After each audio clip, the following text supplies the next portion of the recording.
Njoftimi i korporatës së investimeve shqiptare me numër 560 fraksion 8, datë 19 janar 2026, zbulon shtyrjen për herë të tretë të pazarit mes Bablokut dhe klientit të paracaktuar për ndërtimin e kullave në lulishten tek Pallati i Kongreseve. Në vendimin e saj, drejtoresha e korporatës së investimeve shqiptare, Elira Kokona, ka ndryshuar pikën 16 të procedurës konkurruese për kontratën PPP, zhvillimi nëpërmjet sipërmarrjes private i objektit multifunksional në pronën pranë Pallatit të Kongreseve Tiranë.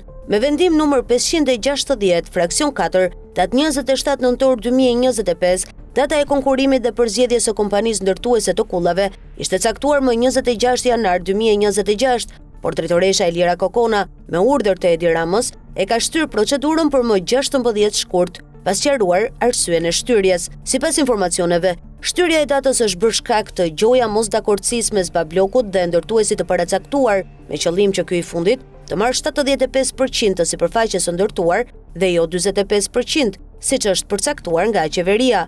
Pra Ankandi po shtyhet me qëllim që serviret si gjoja vështirësi e pranimit të PPP-s për jetëzimin e Pallatit të Kongreseve dhe sipas kësaj skeme të krijohet justifikimi që qeveria të pranojë ofertën e kompanisë ndërtuese për të marrë 75% të sipërfaqes së ndërtimit të kullave. Në muajin prill 2025, Edi Rama publikoi idenë për ndërtimin e kullave në zonën e Pallatit të Kongreseve përmes PPP-ve me miq të tij, ndërsa para 2 muajsh e bëri fakt të kryer me hapjen e garës formale nga Korporata e Investimeve Shqiptare e drejtuar nga Elira Kokona. Me vendim numër 503, datë 10 shtator 2025, qeveria i kaloi korporatës në pronësi sipërfaqen prej 4760 m2 lulishte rreth Pallatit të Kongreseve, e cila më parë ishte në pronësi të Bashkisë së Tiranës. Mbi këtë lulishte pritet të ndërtohen kulla me funksione banimi, njësi tregtare, zyra, ambiente argëtimi dhe parkingje nën-toksore nga kompania private që do të përzgjedh Edi Rama në maskën e kompensimit të investimit për rivitalizimin e Pallatit të Kongreseve. Ky pazar është quajtur sipërmarrje palësh me interes për shtetin, ku privati do të financojë zhvillimin e projektit në këmbim të përfitimit të sipërfaqeve të mëdha ndërtimi në kullat që do të ngrihen mbi truall shtetëror. Sipas vendimit aktual, nga sipërfaqja totale prej 50.000 m2 projekt ndërtimi, shteti do të përfitojë 45%, baraz me 22.500 m2, ndërsa privati do të përfitojë 55%, baraz me 27.500 m2. Por Ankandi po shtyhet sërish, sepse kompania e paracaktuar ka kërkuar 75% të sipërfaqes së ndërtimit, kërkesë që duket se është pjesë e një pazari të nëndeshëm me Edi Ramën, e servirur si detyrimi i qeverisë për të mos bllokuar investimin tek Pallati i Kongreseve. Mbetet të pritet data 16 shkurt, e caktuar si afati i radhës i Ankandit, për të parë se cili do të jetë ndërtuesi i kullave rreth Pallatit të Kongreseve dhe me çfarë përqindje e sipërfaqe do të mbyllet pazari mes tij dhe Bablokut. Shkruan Arben Langozi. Një zhvillim i rënd për besimin publik te drejtësia u bë me dije më 20 janar. Prokuroria e Përgjithshme njoftoi se ka përfunduar verifikimin e thelluar për gjyqtaren e gjykatës posaçme Irena Gjoka dhe ja ka përcjell raportin Këshillit të Lartë Gjyqësor, organit që pritet vendos për vijimin ose jo të detyrës. Sipas raportimeve mediatike për përmbajtjen e këtij verifikimi, Gjoka rezulton e dënuar në Greqi viti 2005 për çështje të lidhura me dokumente, falsifikim vize, ndërkohë që në formularet e vetë deklarimit është raportuar se ka dhënë përgjigje negative për dënime nga autoritetet të huaja. Ky është momenti kur çështja nuk është më debat politik apo përplasje kampesh, por test real i shtetit të së drejtës. A zbatohet ligji njësoj për çdo funksionar, sidomos për ata që gjykojnë të tjerët? Është provuar plotësisht se gjyqtarja e gjykatës së posaçme Irena Gjoka rezulton e dënuar në shtetin grek me vendim penal të formës së prerë, si edhe e dëbuar nga territori i Greqisë. Po aq e provuar është edhe dienia e plotëve të subjektit, pasi ajo ka lëshuar prokura për përfaqësim ligjor në lidhje me këto vendime dhe çështje penale në shtetin grek. Skandali shpërtheu në mënyrë të pakontrollueshme dhe i plasi në dorë shantare së vetingut Valbona Sanxhaktari, e cila ka favorizuar këtë subjekt gjatë procesit të rivlerësimit. Burime serioze nga brenda KPK-s konfirmojnë se përveç vendimarrjes favorizuese, janë hequr akte nga dosja e rivlerësimit të subjektit të rivlerësimit Irena Gjoka në bashkëpunim me Genta Bungon, duke e kthyer procesin e vetingut nga instrument pastrimi në mekanizëm mbrojtjeje politike. Çfarë pazari, premtimesh apo garancish janë shkëmbyer Sa para ka paguar Irena Gjoka për të kaluar vettingun mbetet një çështje që vetëm drejtësia nëse ekziston ende mund ta zbardhë. Skandali u ekspozua edhe para ndërkombëtarëve, të cilët erdhën për të mësuar se si ndërtohet drejtësia, por që përpara këtij rasti kanë mbyllur syt, duke i dhënë Shqipërisë shembullin më të keq të standardeve të dyfishta. Heshtja e tyre është pa që rëndësa edhe shkelja e Irena Gjokës. Një tjetër dështim flagrant para këtij rasti është ai i Shërbimit Informativ Shtetëror, i cili jo vetëm që nuk e evidentoi këtë skandal madhor, por u mbulua nga ekspozimi publik në rrjetet sociale të bashkëpunëtorëve të tyre, ku u përmend publikisht edhe antarja e KPA Sina Rama si bashkëpunëtore e Shish. Skandali thellohet edhe më tej me Spakun, i cili ka prodhuar më shumë show mediatik se sa hetim real. Ironia më e madhe, puna e prokurorëve kontrollohej dhe vlerësohej nga një gjyqtare që nuk plotson kriteret ligjore për të ushtruar funksionin. Ndërkohë heshtja e plotë e Gjumashit Artur Metani, kreu i LD-s, nuk është surprizë pavarësisht se përbën një skandal më vete. Asnjë hetim disiplinor, asnjë reagim pavarësisht se shkelja është publike, e dokumentuar dhe flagrante. E dëgjuat besoj në parlament se deklaroi publikisht se nuk ka hetim për Irena Gjokën. Ligji nr. 96/2016 në 28.d është i qartë. Nuk mund të pranohet dhe nuk mund të ushtrojë funksionin e gjyqtarit, një person i dënuar me vendim penal të formës së prerë pavarësisht rehabilitimit. Në këto kushte qëndrimi i Irena Gjokës në detyrë është i paligjshëm dhe përpasoj çdo vendim i dhënë prej saj është juridikisht i cënueshëm dhe i pavlefshëm. Kjo vlen jo vetëm për çështjen e Sali Berishës, por për çdo mas sigurimi, sekuestro apo vendim gjyqësor të dhënë prej saj. Procesi nuk ka qenë i rregullt, nuk ka qenë i ligjshëm dhe nuk ka qenë i paanshëm. Dyshimet se Këshilli i Lartë Gjyqësor është ndikuar janë të forta. Ky institucion është ndëruar në simbol nepotizmi, ku promovimet familjare dhe interesat personale kanë zëvendësuar meritën. Rasti antares së KLG-s, e cila promovoi nufsen e vllajit të saj Ema Shaholli, është vetëm një nga shembujt e kësaj praktike promovimi familjar. Ajo u promovua në administrative në Gjirokastër, më pas në Vlorë, në Lushnjë dhe destinacioni final Gjykata Administrative Tiranë. Skenari që po përgatitet është i njohur, do të pranohet ekzistenca e vendimit penal, por do të pretendohet se dosja është aq zgjesuar apo se vendimi nuk është ekzekutuar. Ky justifikim bie ndesh me ligjin dhe praktikën, siç e provon rasti i Kreshnik Hajdarit, ku mungesa e dosjes për shkak të ligjit arkivor grek nuk e pengoi konstatimin e dënimit dhe ai u dënua nga gjykata e posaçme me vendim të formës së prerë. Ky nuk është një debat politik dhe as një konflikt individual. Ky është kolaps institucional, i lejuar me dashje nga struktura që duhet garantonte ligjin. Heshtja, manipulimi dhe mbrojtja e paligjshmërisë kanë kthyer drejtësinë në një instrument pushteti dhe pazari. Kjo çështje nuk mund të mbyllet. Çdo tentativë për ta relativizuar është bashkëpunim me shkeljen. Drejtësia ose vepron ose pranon publikisht se ka dështuar.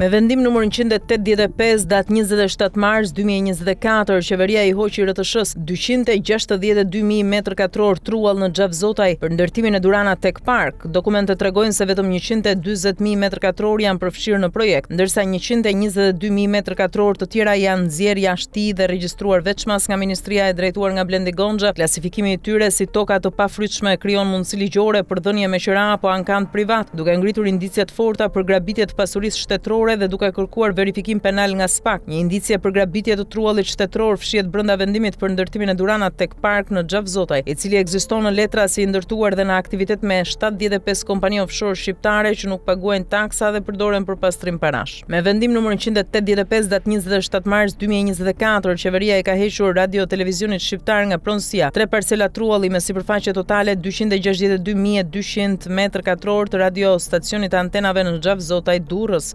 Sipërfaqe e truallit të RTS-s me propozim të ministrit Blendi Gonxha, kryeministri Edi Rama ja kaloi në pronësi Ministrisë së Ekonomisë, Kulturës dhe Inovacionit, e drejtuar nga vet Gonxha për ndërtimin e parkut Durana Tech në Xhavzotaj. Në pikën 2 të vendimit firmosur nga Edi Rama, thuhet se parku teknologjik Durana do të ndërtohet në 140.400 m2 truall të radiostacionit të RTS-s si shoqëri më vete, me investim të menaxhuar nga Korporata e Investimeve Shqiptare, drejtuar nga Elira Kokona. Sipërfaqja 140.400 m2 caktuar për projektin Durana Tech Park figuron me numër pasurie 336 në zonën kadastrale 3852 Durrës, sipas shtrirjes territoriale në hartën e Xhavzotaj. Por në vendimin e qeverisë për parkun Durana Tech në Xhavzotaj, Ministrisë së Blendi Gonxhës i kaluan në pronësi edhe 2 parcela të tjera, pasuria numër 338 fraksion 1 me sipërfaqe 40.600 m2 dhe pasuria numër 318 me sipërfaqe 81.200 m2 të radiostacionit të RTS-s në Xhavzotaj. këto dy pasuri me sipërfaqe totale rreth 122.000 m2, megjithse ju kaluan në pronësi Ministrisë së Blendi Gonxhës për projektin Durana Tech Park, nuk janë përfshirë në projekt duke lënë vetëm sipërfaqen 140.400 m2 për këtë park, ndërtimi i cilit ende nuk ka nisur. Dy sipërfaqet prej 122.000 m2 Blendi Gonxha i ka lënë jashtë projektit të parkut teknologjik, duke i regjistruar si pasuri më vetet Ministrisë por të deklaruara si tokat pafrytshme, ndërkohë që ato janë trulli radiostacionit të RTS-s. Sipas klasifikimit ligjor, tokat pafrytshme quhen ato sipërfaqe tokash dhe troje shtetërore që qeveria ka të drejtë nxjerrë në ankand për t'ia dhënë privatit me 12 lekë për m2 në vit për ndërtime resortesh ose çdo lloj biznesi. Ky fakt duhet merret nga SPAK si indicie dhe thetohet për skemën e heqjes së dy parcelave prej 40.600 m2 dhe 81.200 m2 pasuri shtetërore nga projekti i parku Durana Tech në Xhavzotaj, të dhëna në pronësi të Ministrisë së Blendi Gonxhës, duhet hetuar për të zbuluar pse u hoqën këto sipërfaqe nga projekti Durana Tech Park i përcaktuar me vendim numër 185 datë 27 mars 2024 të firmosur nga kryeministri Edi Rama. Pra çfarë kanë bërë Edi Rama dhe Blendi Gonxha me këto sipërfaqe shtetërore dhe a janë dhënë ato ndonjë privati për biznese dhe cilit?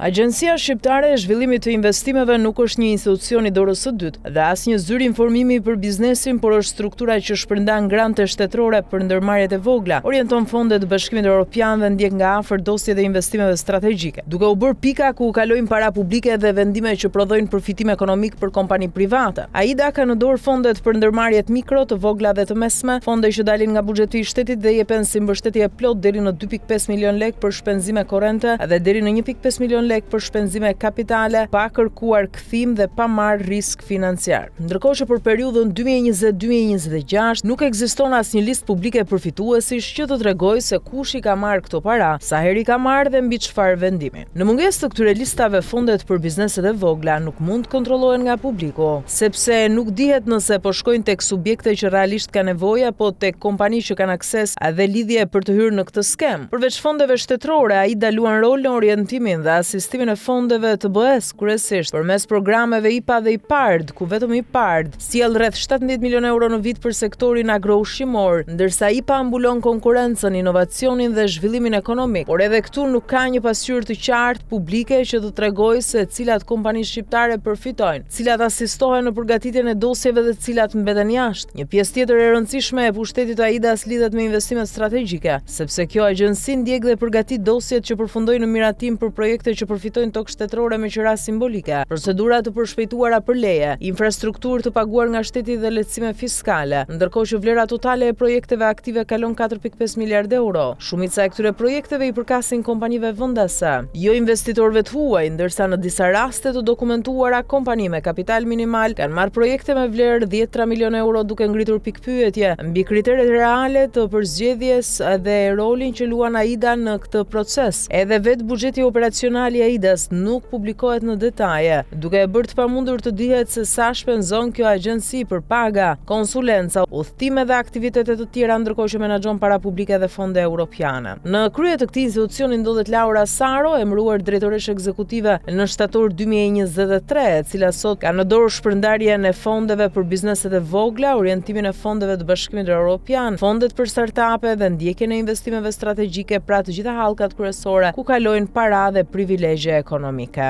Lidhja me bankers. Para se të merrte këtë funksion, Laura Saro ka qenë përfshirë në aktivitet privat përmes kompanisë PCG, ku ka pasur ortakërim me Besnik Çerekjan, një emër që del në dosjen e Bankers Petroleum, ku përmes faturimeve dhe kontratave janë përfituar miliona euro, dosje që prej vitesh ka ngritur pikpyetje mbi rrjedhën e parave dhe përfituesit real. Bilancet e PCG-s tregojnë se kompania ka qarkulluar shuma të konsiderueshme parash pa pasur asete apo investime. Vetëm në vitin 2020, PCG ka deklaruar mbi 230.000 euro të ardhura nga shërbime, në një periudhë kur klienti kryesor lidhej me Bankers Petroleum, kompani që ndodhet në qendër të një dosje të rëndë për rrjedhën e parave dhe përfituesit e kontratave. Në të njëjtën kohë, PCG nuk rezulton me pasuri, pajisje apo investime, duke ngritur pikpyetje mbi natyrën e këtyre faturimeve dhe lidhjen e tyre me skemën më të gjerë të pagesave të Bankers. Besnik Çerekja rezulton të ketë përfituar rreth 4.4 milionë euro nga Bankers Petroleum, ndërkohë që Laura Saro si ortake në PCG nuk figuron në dosjen e prokurorisë së Fierit, duke ngritur pyetje mbi mënyrën si është ndërtuar hetimi dhe pse disa përfitues janë trajtuar ndryshe nga të tjerët. Çfarë është PCG OJF?